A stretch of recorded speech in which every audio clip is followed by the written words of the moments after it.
Anak ng kadiliman, ang huling anino, Part 4 ang wakas. Sa katahimikan ng gabi, habang ang mga bituin ay tila mga matang nagmamasid sa ibabaw ng mundo, isang malamig na alon ang bumalot sa hangin. Mula sa kailaliman ng dagat, higit pa sa abot ng liwanag at dasal, umahan ang nilalang na walang pangalan.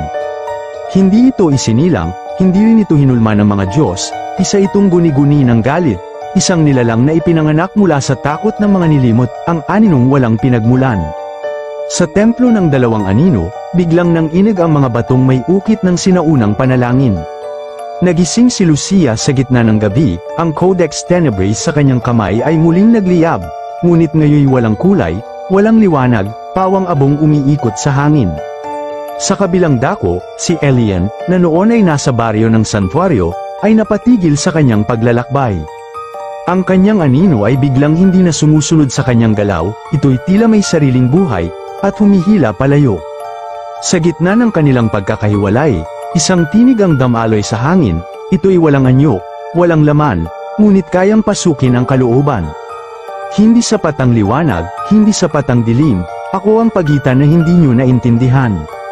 Dumaan ang 3 araw na walang sikat ng araw, ang mga halaman ay natuyot, ang mga bata ay hindi makatulog, at ang mga panaginip ng tao ay nagkadurog-durog sa ingay ng mga tinig mula sa kailaliman. Lumitaw ang aninong walang pangalan, isang anyo ng usok at salamin, walang mata ngunit kayang makita ang lahat. Hindi ito sumasalakay gamit ang dahas, kundi gamit ang alaala, pinapakita nito sa bawat tao ang kanilang pinakamalalim na takot, at pinapaniwala silang totoo ito. Si Lucia ay binalika ng kanyang kabiguan, ang sandaling hindi niya naisalba ang kanyang unang guro sa Sanghaya.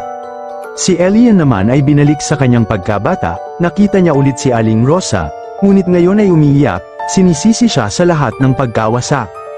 Ngunit sa gitna ng pagguho ng kanilang paniniwala, isang liwanag ang sumiklab mula sa ilalim ng templo, ang Codex Tenebris ay kusa nang nagbukas, sa pinakahuling pahina na kailanman ay hindi nasulat ng tao.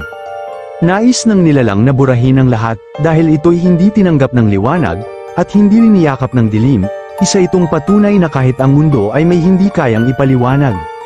Ngunit si Lucia at Elian ay lumuhad hindi upang magdasal, kundi upang tanggapin, hindi nila nilabanan ang nilalang, bagkos ay inunawa ito. Kung ikaw ang kawalan, kami ang alaala, wika ni Lucia. Kung ikaw ang hindi natanggap, kami ang pagtanggap, dagdag ni Elian. Hinawakan nila ang anino, at sa kauna-unahang pagkakataon, ang nilalang ay nagkaroon ng anyo, isang batang walang pangalan, walang edad, ngunit may luha sa mata. Ako ba'y pwedeng manatili? Tanong nito. Oo, sagot nila, sabay, ngunit hindi bilang nilalang ng kawalan, kundi bilang bahagi ng kabuuan.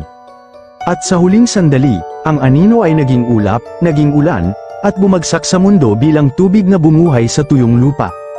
Pagkatapos ng lahat muling sumikat ang araw, sa gitna ng templo ng dalawang anino, itinayo ang bantay ng gitna, isang simbolo ng 3 kapangyarihan, liwanag, dilim, at kawalan. Si Lucia ay naging tagapangalaga ng guni-guni, ang mandirigmang kayang sumilip sa puso ng lahat, at kilalanin ang kabutihan kahit sa anino. Si Elian ay nagturo ng bagong doktrina, na ang lakas ay hindi galing sa pagpili ng panig, kundi sa kakayahang yakapin ang kabuuan ng sarili, at ang batang nilalang, na ngayoy may ngalan na Nilo, ay nanirahan sa ilalim ng templo, bilang tagapagsalaysay ng mga kwento ng mundo, upang paalalahanan ng lahat, walang ganap na liwanag, walang purong dilim, at minsan, ang pinakamakapangyarihang nilalang, ay ang hindi pinansin. Wakas.